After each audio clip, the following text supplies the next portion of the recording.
Hey guys, this is my rendition of the overloaded Tate on steroids, utilizing a directly shorted gap across the output of the Tate and a 20 microfarad reactance bank in series with the DC pulsing that's happening from the coil shorting, from the Tate shorting, driving this primary, rectifying it back to DC, much like over here.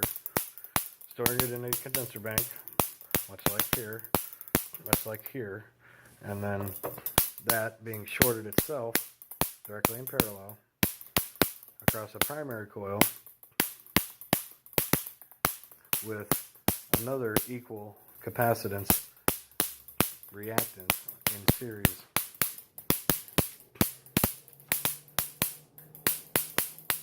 You get about a 2-inch arc off of it. Let me see if I can show you real quick. Still very unstable, the spark gap.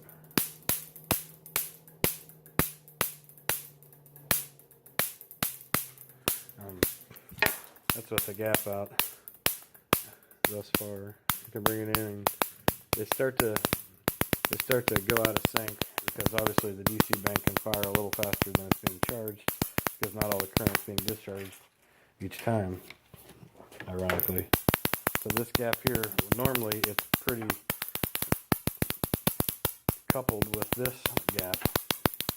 As we shorten this gap, it does tend to go out of that. So I can still get pretty good and much faster frequency. It's all purple plasma, there's no real white arcs. Down here we got a good bit of white arc. And it's a little white coming off of here, you can see it. But that is these. Okay, the whole thing is using only about 30 watts of what we might call impulse power. The ballast does seem to be drawing more current when I leave it directly shorted. It goes up to about, it's rated at 0.6 amps. But I've seen as high as 0.4. Over here, we have the schematic for it. So 120 driving the ballast, going through the Tate, coil shorted.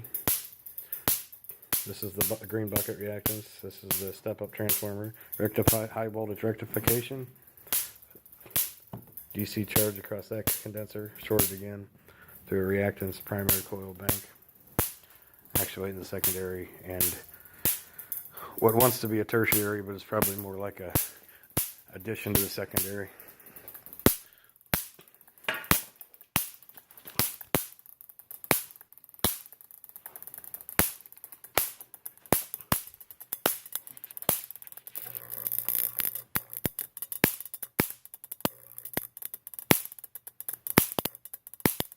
Pretty good now. Once it gets good and hot, and keeping it enclosed in here does seem to make an attempt at rarefying that atmosphere in there. It's really interesting. It's that it seems to only work when they're almost all the way touching. There's carbon buildup, I think, that is oscillating a resistance in it.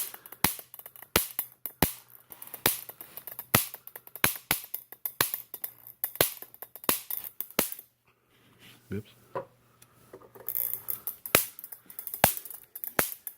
Step 2 is going to be pulling this out and building a new room core to go right here. That will be spectacular. Definitely increase the frequency and add some more inductance to the primary side that may result in more output.